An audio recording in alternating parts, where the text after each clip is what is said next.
Hey again, let me talk in this video about nested loop. So to get started, I'll look at a new file. I will name it nested loop. Okay. So to learn what nested loop mean, let me just go to overview what we said before. We said the application starts with main and it ends last line. We said there is a part of code I want to run on a specific condition. I would use if statement. That means that part will run only if the condition satisfied. Then I said I could run a block of code for multiple times using loops. Okay? So that means this code will run multiple times. You have to know this is a block of code. There is anything could be inside that loop. There's if statement could be inside that loop. Okay? Also, there is another loop could be inside that loop. Yeah, that means I could add another loop inside that loop. But how that will work? For every instance here, this loop will run completely. For example, let me suppose that the outer loop will have a user's info. Okay? And here, for every user, you collect multiple information, such as like such 3 grades about something, 3 pets they have it. So for every user here, when he enter his name, you pick 3 information about that user. Let us suppose 3 pets that he have. So when this one will run 1, this one will run all the loop. This one will run second, this one will run all the loop, and continue. So let me start our example about the user things. I will start with main, and I would assume I have a for loop, and my for loop I would expect that there's 10 users in the program. So I would say I will start from user number 1 to user number 10, and step will be 1. Because it's 1, I don't need to include it. Now this is my block. So I would assume I would expect user enter his name. So I would assume I have a val for the name of the user, and will be read line dot toString. Okay, I'm just getting username. And to make my code more fun, I should say print enter your name. Okay, ask him to enter his name. And I could do same thing for beside his name. I collect other information about that user. Let me assume enter your enter where you live. I would assume where you live. This is ask him as a question. Live, place. Okay. And I'm just also reading this information. And for every user, I'm taking his name. I'm taking where he live. I'm taking also information about his pets. So I would assume I would take up to 3 pets. So I would say I could name it pet. I could name it J, whatever variable in 1, 2, 3. Okay, 3 information. Then I ask him to enter. So that's mean the print line. Sorry, say print enter pet. I would say S1 because J1. I could say here pet ID or pet number. So I could here call it by pet ID. So I could enter them. Then I would say the name of that pet I'm taking. So I would say here val for pet name. Okay. And this pet name, I would read it from the screen, whatever he enter, and I would toString. The problem will happen here. Until now, we did not discuss the array, and I want to get this information here. So I mean, for example, I want to print the summer print line user info. I just after any user enters information, I will just print it to for confirmation. So the idea is I could get his name from here. So I could print here the name, print line, the name, because the name is here. I could print also where he live. Is that right? Because I have this place, live a place. But if I want to do same thing for the pet name, I can't do that. Why? Because pet name, first of all, it is local. Even if I move it here, I say no, this is not local, this should be a string and could be null savity.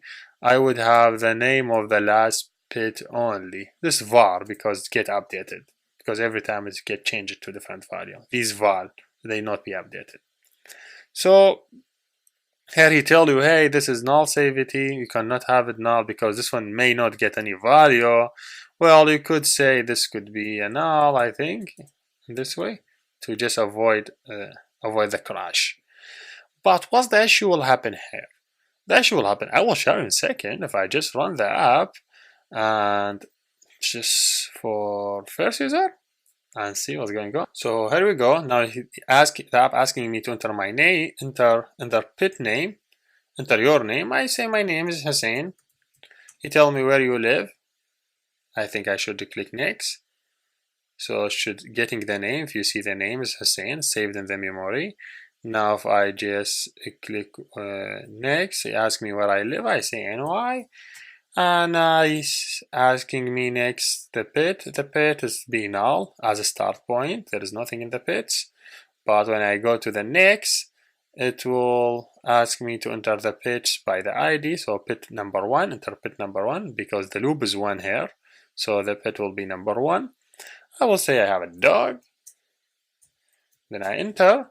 What's going on now here, if you see the pet is dog, that's fine. But the pet now value is dog. When I go next, enter another pet ID. When I say, for example, whatever, cat, I enter, the cat will override the dog. Is that right? The cat will take place of the dog. And I will enter my third animal. Let's just suppose I have, whatever, another dog number 2. And go now. That dog number 2 is override that one. I'm done. Now what the information that saved in the memory for now? The name is there. The place where I live is there because no one overwrite it. The pet, I have only the last pet. The 2 of them gone because I remove them. So in this way I have only the last one. And now when I print the information, I would see the username, live, and only 1 pet. So there is a different way to solve this issue. We could say, okay, this is a string, and because it is a string, I could every time add the new dog to the previous one. I would assume, and this one I would assume start with empty, so I will not have. Well, this one read line may have an issue, so I would say pet name will be equal the pet name plus whatever. I add colon between one dog and another, or you could add this to the end of the statement. That means you read whatever the dog name, whatever the pet name, and you add it to the list. So by the end, this one instead initialize it. You just always add it to the list. You update the value. Also here, enter your name. I prefer to mention the ID, so I say user ID as a variable. So enter your name. So for the first one, I would ask him to this way. So I just make my code more professional. So by his ID, I'm asking his name, and by his ID, I'm asking where he live, and by his ID, I'm just asking. You could just make it only that one, make the code better. Now I think the code will run and it will be in better shape. And what I want to tell you is, if you look here, you would see there is a nested loop, which is if statement, for loop inside that loop, and you will see it in a second how the internal one will run. So I will just run it. Okay, so I will start with user ID number 1. I should see the screen. The screen asks me to enter my name. I will say, hey, my name is Hussein. He's asking me now about where I live. I would say NY. Then he asked me the string for number of pets I have it. So the first pet, I say I have a dog. The second one, I would say I have a cat. And the third one, I would say I have another dog. Okay? So if you see, before I go, if you see the list have dog, cat. Is that right? 2, because I already added them to the list. Now the third one will be added. I have dog, cat, another dog. So now when I just go to the end, print the info, I will have Hussein live in New York, has these dog, cat things. Okay, now we'll go to the next user. Let me assume he entered the user number 2. I say the name is Rana. Now he asks me about where she lives. I will say she lives in, oops, I just lost the debug screen. I say she lives in NY also. I click enter. So he asks me again, how many pets she has. Now asking me about the pets number. So I say she has a pet number 1 is dog. The pet number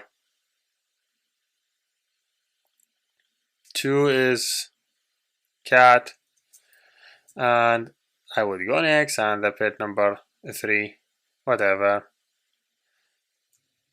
dog 2. Now, do you see that there is an issue in the code now? No, there's not supposed to be all the users have same number of pets. It is better to ask him how many pets he have, then he could enter their names. Instead, like I say, hey, everyone should have 3. So this code will run until it complete 10, but I don't have to enter over 10. I want to just make the code more professional. At least suppose I have 2. Just make it simple. And now for the pets, I would expect the pet will be something user enter. So I say print line or print. I say enter number of pets. Okay, I'm asking him how many pets does he have. So I say var pets count, and I will definitely read it from the screen whatever the user enter, and to integer. I'm just taking whatever enter, and make sure my loops will go from 1 to how many pairs he have. 1, 2, 3, 4, 5, whatever. Now if I just run it, I don't want to do that debugging thing anymore. You now understand how the inner and outer loops run. The inner, for every outer loop, the inner will run all the steps. That's the whole idea behind this video. So enter my name is Hussein. I live in New York. I have, for example, 2 pets. I have dog and I have cat. And then he told me, hey, Hussein live in New York. You have dog and cat. Then he asked for the second user, will be Rana. Rana lives in, that is about New York also. And she has only 1 pet, and the pet will be a dog. Okay, so the idea is I'm not asking for more than the needed information. Just asking me how many pets he have and gone. Use if statement just before we go. So for example, I would say if the user have a cat, I will, for example, do something. For example, I say if he have a cat, that means the pet name in the list dot contain. I think if this string, when I say pet name is a string. I say if this string contain a cat, okay, I would, for example, what I will do, I will say you qualified for something. You print, I mean, we have program for your cat. I just like here asking me because null safety, so you should mention here, I think, doubles. So now I just want to tell you also you could add if statement inside the loop.